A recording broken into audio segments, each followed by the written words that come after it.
Congress party మంత్రివర్గ విస్తరణకు సంబంధించిన దానిపైన ఫోకస్ చేస్తూ ఉంది.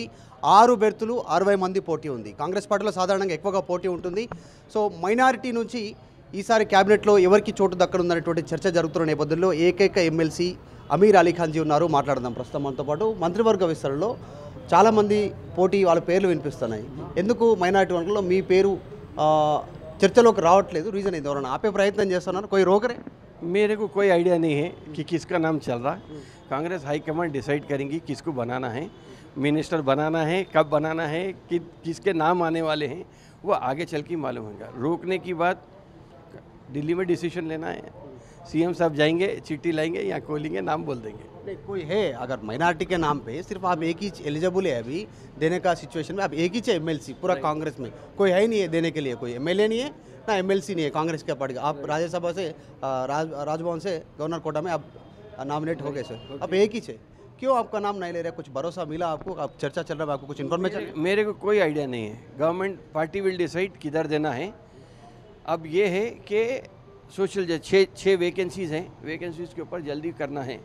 और माइनॉरिटी बोले तो माइनॉरिटी में मुस्लिम, क्रिश्चियन, सिख, पारसी, जैन भी आते. तो हमारे पास पार्टी में क्रिश्चियंस भी है, तो माइनॉरिटी कोटा भरेंगे. जब भी अप्रोप्रिएट दिखेगा सेंट्रल गवर्नमेंट को, उन लोग डिसाइड करेंगे कि किसको लेना है, वो उसमें करेंगे. थोड़ा अलग दिख रहा है कि सब कांग्रेस लीडर्स पूरा दिल्ली चले गए असेंबली के बाद में, मिनिस्ट्री के लिए पूरा कार्रवाई चल रहा. अब हैदराबाद में गांधीवन में पार्टी डिसाइड करेंगे ना, पार्टी डिसाइड करेंगे. जाके लॉबिंग करने का कोई वो नहीं है. जाके मिलके गांधी भवन में हो, पार्टी के साथ हूँ, गांधी भवन में हो, या सेशन चल रहा था, कल तक सेशन में था, तो पार्टी जो भी डिसाइड करेंगी डिसाइड करती है. भरोसा में आप कैसा भी अपन रहेंगे कैबिनेट में? भरोसा मेरे को भरोसा नहीं, पार्टी को भरोसा होना मेरे पे. पार्टी अगर डिसाइड करी, मेरे पे भरोसा है पार्टी को, तो पार्टी डिसाइड करेंगी कि मेरे को बनाना है. कोई रोक भी सकता आमिर अली खान जी को? कहीं को बोले तो पेपर है, इन्फ्लुएंसर है, एजुकेटेड है, थोड़ा है, पार्टी को जो भी सपोर्ट करेंगे. कोई रोकने का चांसेस है दूसरा पार्टी से, एमआईएम से, और खुद कांग्रेस पार्टी का थोड़ा माइनॉरिटी लीडर से कोई रोकने का चांसेस है? नहीं, एमआईएम एक अलग पार्टी है. एमआईएम ऐसी पार्टी है, कब किधर किसके साथ बैठते नहीं मालूम. 10 साल हनीमून पीरियड था, बीआरएस के साथ बैठे थे, बीआरएस को छोड़ दिए, बीआरएस को छोड़ के अब कांग्रेस के साथ कभी अच्छे हो रहे, कभी गाली दे रहे. सही बात. आप कभी अच्छे हो रहे, कभी बुरा. लास्ट 2024 बजट सेशन में कांग्रेस को ऐसा उठाने को कोशिश करा और बीआरएस को गिराने को कोशिश करा. फिर रिसेंटली फिर रेमो हो गया, फिर रामो रेमो ऐसा बन जाते, 1-2 कैरेक्टर मल्टीपल डिजार्डर. ऐसा अकबरुद्दीन ओवैसी चेंज हो रहे. कल पूरा कांग्रेस पूरा फेल हो गए, सभा चलाने नहीं हो रहा उन लोगों को बोल के गालियाँ दे रहे. क्या है मतलब, क्या है? ADHD बोल के एक बीमारी आती है दिमाग की, साइकेट्री. कभी भी आप कोई चीज़ भूल जाते, आज याद रखते, गजनी बन जाते. तो गजनी बन गए तो गजनी कैरेक्टर एक पिक्चर आया था ना, आप देखते आमिर खान एक पल में ये रहता, पल में ये रहता. तो क्या हो रहा पता नहीं. एक बार लुटेरे बोल के बीआरएस को गाली दे रहे हैं, दूसरे दिन बोल रहे हैं रेवंत रेड्डी को गाली दे रहे हैं. तो मतलब चीफ मिनिस्टर है, चीफ मिनिस्टर की रेस्पेक्ट करना चाहिए. जो भी चीफ मिनिस्टर रहेगा, आप 10 साल अच्छी आशिकी करें बीआरएस के साथ, अच्छा मज़े करें, पूरा फाइनेंशियल जो भी था. आप ये देखिए कि 10 साल में ओल्ड सिटी में क्या डेवलपमेंट आया. बिकॉज तेलंगाना जब बना था तो तेलंगाना में यही डिसाइड हुआ था कि Telangana will be formed on social justice formula. Okay, old city में आप एमपी हैं, आपके एमएलएज हैं, उसके बावजूद भी आज भी रहन सेंटर चल रहा, लोगों को लोन लेने के वास्ते प्रॉब्लम हो रहा. लोन दे रही तो डबल ट्रिपल इंटरेस्ट ले रहे हैं आपके साथ. आप लोन के वास्ते अप्लाई करें तो आपके पास जब पावर था, आप पावर शेयरिंग करें बीआरएस के साथ, उसके बावजूद भी आज अगर लोगों को प्रॉब्लम होता ओल्ड सिटी में, तो उसके लिए कौन जिम्मेदार है? पॉलिटिकल विल अगर रही तो आप ये डिसाइड कर लो कि आप किसका भी भला कर सकते. पॉलिटिकल विल थी. राजशेखर रेड्डी के गवर्नमेंट के, कांग्रेस के गवर्नमेंट के टाइम पे 4% रिजर्वेशन मिला, जिसकी वजह से आज हज़ारों लाखों लोग आके डॉक्टर इंजीनियर बन के आज सामने आए. उसके बावजूद भी अगर वो लोगों को कोई फैसिलिटी नहीं मिलती है, तो इसके लिए जिम्मेदार कौन है? आप एमपी का बजट आपको पा रहा, एमएलए का बजट आ रहा, एक नहीं 7 एमएलए का बजट आ रहा. आप चाहते तो छोटे छोटे यूनिट्स खोल दे सकते थे. स्टार्टअप्स का कल्चर चल रहा. स्टार्टअप, मैं 100% ये बात बोलता हूँ कि ओल्ड सिटी में अगर थोड़ा मदद, थोड़ा adding fuel to the fire जो बोलते हैं ना, थोड़ी मदद अगर करें तो बहुत लोग आगे बढ़ जाते तो नहीं कर रहे उन लोग, इतने सालों से उन लोग जीत रहे। आपका बातों में ये दिख रहा है कि एमआईएम बढ़ रहे, एमआईएम वाले कुछ आगे बढ़ रहे, उन लोग सेटल हो जा रहे 10 और साल दो ओल्ड में- सिटी को छोड़ दिए। 10 साल में बीआरएस में कौन बढ़ा, किसका वेलफेयर हुआ, वैसा 50 साल में ओल्ड सिटी में वेलफेयर कहीं को नहीं आया। एक ही क्वेश्चन आप देख लो, हर एक को अक्ल है, हर कोई पढ़ा लिखा है, हर कोई एजुकेशन हासिल कर रहा। ओल्ड सिटी से जाके हाईटेक सिटी में भी लोग काम कर रहे हैं। वो देख रहे हैं ओल्ड सिटी में कितना प्रॉब्लम है, सिविक प्रॉब्लम क्या है, हाईटेक सिटी में क्या प्रॉब्लम है, कितना अच्छा डेवलपमेंट उधर आ रहा है, ओल्ड सिटी में डेवलपमेंट क्यों नहीं आ रहा। ओल्ड सिटी में yes I know population density of population बहुत है, इसीलिए आप रोड बड़ी नहीं कर सकते। अब मेट्रो भी आने की बात है। आप मूसी रिवर आना चाह रहे थे, आप रोके। 4 मिनट पेडेस्ट्रियनाइजेशन प्रोजेक्ट आ रहा था, आप रोकने की कोशिश करें। मेट्रो भी 10 साल में आप आने नहीं दिए। आज देखिए कि रेवंत रेड्डी ये बोल रहे हैं कि मेट्रो आएंगी ओल्ड सिटी में 100%। और मेट्रो ओल्ड सिटी में आना फ़ायदा इसलिए है कि wherever there is density of population project will become easily viable. When Musi river development authority आ जाएंगी, मूसी डेवलपमेंट जब हो जाएगा तो आप ये देखो इनडायरेक्ट जॉब्स कितने लोगों को मिलेंगे, ओल्ड सिटी में रहने वालों को मिलेंगे। Of course I know old city में 60-40 होगा हिंदू मुस्लिम फार्मूला, हर कोई डेवलप करता, हिंदू भी डेवलप होएगा, मुस्लिम भी डेवलप होएगा।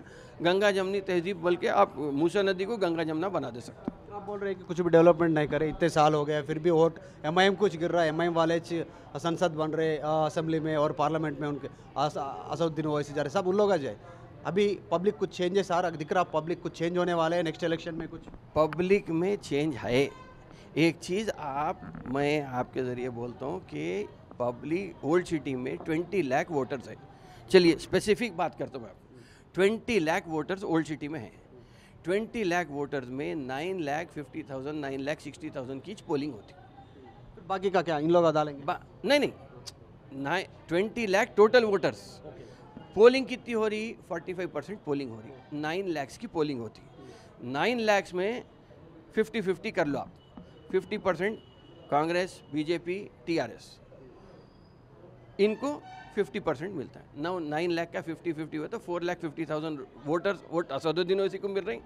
4,50,000 वोट दूसरे पार्टियों में बढ़ गए, डिवाइड हो गए। 4,50,000 में भी जेन्युइन वोटर कितना है?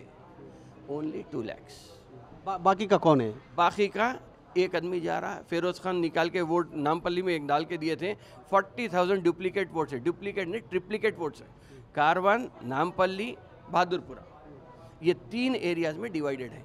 नामपल्ली में फिरोज खान को नुकसान हो गया, लेकिन कारवान और बहादुरपुरा में फ़ायदा किसको हो रहा? इनको जो 2 लाख वोट, 20 लाख वोटर्स में 2 लाख वोट एमआईएम को मिल रही। बाकिया ऊपर के 2,50,000 vote bogus, double triple vote उन्होंने डाला ले। इसका मतलब जनता का ताकत नहीं है उन लोगों का, फेक वोट का ताकत। जनता की ताकत अगर रहती तो आप देखो किरण कुमार रेड्डी के ज़माने में ओल्ड सिटी जल जाना था। जब पकड़ के अंदर डाले, दोनों को अंदर डाल दिया, दोनों को अंदर डाले, क्या हुआ? कुछ नहीं हुआ। पब्लिक का रिएक्शन कुछ नहीं था। मतलब वो ये आपको इंडिकेशन है कि पब्लिक अब आपके साथ नहीं है। अगर आप अभी भी आपको चांस है 4 साल में, 3 साल में, 3.5 साल में इलेक्शन रहता, अभी भी चांस है कुछ काम करे तो पब्लिक आपके साथ आती। नहीं तो फिर पब्लिक ये टाइम पे अगर आधार लिंक हो गया, जो कि अब चल रहा, अगर voter ID and Aadhaar card link हो गया तो समझ लो पूरा खेल खत्म, खेल खत्म, सामने आ जाता पूरा। आप एक बात कहिए, जब किरण कुमार रेड्डी के टाइम पे कांग्रेस थे हुकूमत में, जब उन लोग अंदर डाले सर, उन लोगों के ऊपर बहुत सारे एलिगेशन है, बैंक लगाए, कॉर्पोरेट कॉलेज चला रहे, हॉस्पिटल चला रहे, वो जगह पे कॉलेज चलाने के टाइम पे तालाब का लैंड लेकर चला, ऐसा फातिमा कॉलेज, फातिमा बिल्डिंग जो उसमें तालाब में ही है, बीच में है। ऐसा अगर आप भी कुछ लेना चाह रहे तो उन लोग भी अंदर डाल सकते हैं, चांसेस है? कांग्रेस गवर्नमेंट में दोनों भाई अंदर जाने का चांसेस है? नहीं कांग्रेस, देखिए कांग्रेस गवर्नमेंट, एक ही difference between Congress and BRS यही है, या बीजेपी अगर देखें, ये है कि कांग्रेस पार्टी कभी दुश्मनी की, वेंजेंस की पार्टी नहीं है। कांग्रेस सबको अपना अपना टाइम देके काम करती है। यहाँ अगर कोई गलती होती है, कल अगर फ़र्ज़ करिए उन्होंने कोई एक दूसरी कंट्रोवर्शियल चीज़ करे तो कानून अपना काम करेगा। कांग्रेस रहो, टीआरएस रहो, बीजेपी रहो, कोई भी रहो, काम करेंगे। और कांग्रेस इसमें मैं नहीं समझता कि पीछे हटने की कोई ज़रूरत है। अगर उन्होंने कोई गलत करे, आप मैं एक क्वेश्चन करता हूँ, Y S Jaganmohan Reddy, okay, Y S Jaganmohan Reddy के ऊपर केस क्या बना?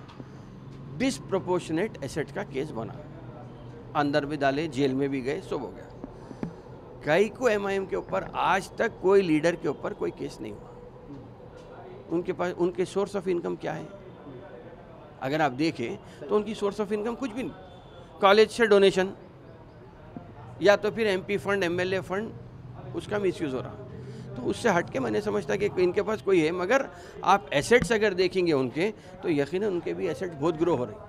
अब तो नेशनल लेवल छोड़ दो, हैदराबाद लोकल छोड़ दो, नेशनल छोड़ दो, अब इंटरनेशनल लेवल पे भी चले गए।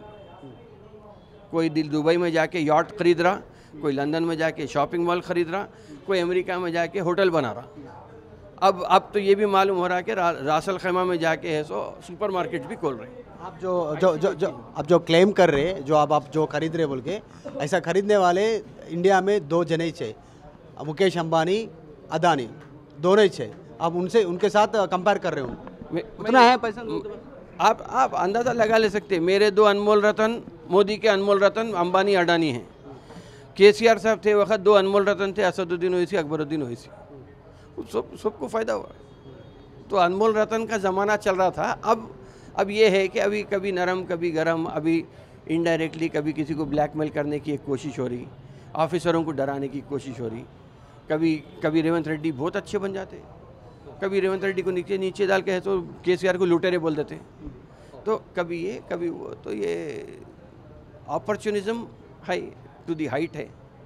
फाइनली आमिर अली खान जी, जो कैबिनेट के बारे में जो चर्चा चल रही, लास्ट गवर्नमेंट में, बीआरएस गवर्नमेंट में महमूद अली को होम मिनिस्टर बनाए थे, कैबिनेट में ले लिए, उसके बाद में रेवेन्यू डिप्यूटी सीएम भी बनाए थे।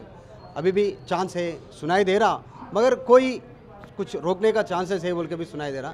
सच्ची में ऐसा कुछ है? अगर आपको सच्ची में लास्ट गवर्नमेंट में जैसा इंपॉर्टेंस मिला माइनॉरिटी में, आपको भी अगर ऐसा मिलके कुछ हायर पोजीशन मिला, होम सब ऐसा कुछ बड़ा कैबिनेट रैंक मिला, क्या कुछ ओल्ड सिटी का लॉ एंड ऑर्डर सब कुछ सेट करेंगे आप? जो पोजीशन मिलेगा, मैं एक ही दुआ करता हूँ कि जो भी पोजीशन मिला, आज एमएलसी भी मिला तो भी दुआ की वजह से ही मिला मेरे को, ठीक है। कल अगर मिनिस्ट्री मिलती है, मेरे को कोई गारंटी नहीं है, कांग्रेस डिसाइड करेंगी, पार्टी हाईकमांड डिसाइड करेंगे, चीफ मिनिस्टर डिसाइड करेंगे, जो भी डिसाइड। अगर कल जो रेस्पॉन्सिबिलिटी पार्टी मेरे को देती है, मैं ये ज़रूर करूँगा कि before my term and before next election पूरे माइनॉरिटीज़ एक जगह आके फिर से दोबारा ये देख के, एटलीस्ट मेरी चेहरे को देख के कांग्रेस को वोट डालना। ये काम गारंटी लेता हूँ मैं। आपको लॉ एंड ऑर्डर रहो या आपको इकोनॉमिक अपलिफ्टमेंट रहो, एजुकेशनल अपलिफ्टमेंट रहो, सोशल अपलिफ्टमेंट रहो, माइनॉरिटीज़ का अगर जो भी रहेगा, मैं उनके वास्ते 24 आवर्स अवेलेबल रह के काम करके उनका इकोनॉमिक स्टेटस ऊपर लाने की पूरी जिम्मेदारी मेरी, पूरी गारंटी मैं ले सकता हूँ। वैसे ब्रदर्स को भी सेट करेंगे? जिसको जहाँ सेट करना है उनको सेट करेंगे, डरने का कोई वो नहीं है। जब इख्तियार मिलेगा, जब रेस्पॉन्सिबिलिटी मिलेंगी, तो मैं अपने रेस्पॉन्सिबिलिटी को पूरी रेस्पॉन्सिबिलिटी के साथ वो रोल पूरा करूँगा। ఎమ్మెల్సీ అమీర్ అలీ ఖాన్ జీ చెప్తా ఉన్నారు, అందరూ క్యాబినెట్ ఎక్స్పాన్షన్ కోసం ఢిల్లీ బాట పడితే ఎమ్మెల్యేలు వివిధ వర్గాలకు సంబంధించిన అందరూ కూడా, కానీ అధిష్టానం పైన నమ్మకం ఉంది. నేను ఇక్కడే ఉన్నాను, నిన్నటి వరకు మండలిలో హాజరయ్యాను, ఇక్కడే ఉన్నాను, ఏ నిర్ణయం తీసుకున్నా అధిష్టానం డిక్లేర్ చేస్తుంది, దానికోసం వెయిట్ చేస్తాను అంటే ఎమ్మెల్సీ కూడా అట్లానే నాకు లభించింది, నేను ఎక్కడ పైరవి చేయలేదు, సో క్యాబినెట్ కూడా అట్లనే దొరుకుతుందని చెప్తా ఉన్నారు. ఒకవేళ నిజంగానే ఫ్యూచర్లో క్యాబినెట్లో ఒకవేళ ఎక్స్పాన్షన్లో నాకు అవకాశం దక్కితే ఖచ్చితంగా ఎంఐఎం పార్టీ ఓవైసీ బ్రదర్స్ని ఖచ్చితంగా లా అండ్ ఆర్డర్ ప్రకారం సెట్ చేస్తానంటూ సెన్సేషన్ కామెంట్ చేశారు అమీర్ అలీ ఖాన్. ప్రపంచంలో ఏ మూల ఏ క్షణం ఏం జరుగుతుందో వేగంగా తెలుసుకోవడానికి తొలి వెలుగు వాట్సాప్ ఛానల్ని ఫాలో చేయండి.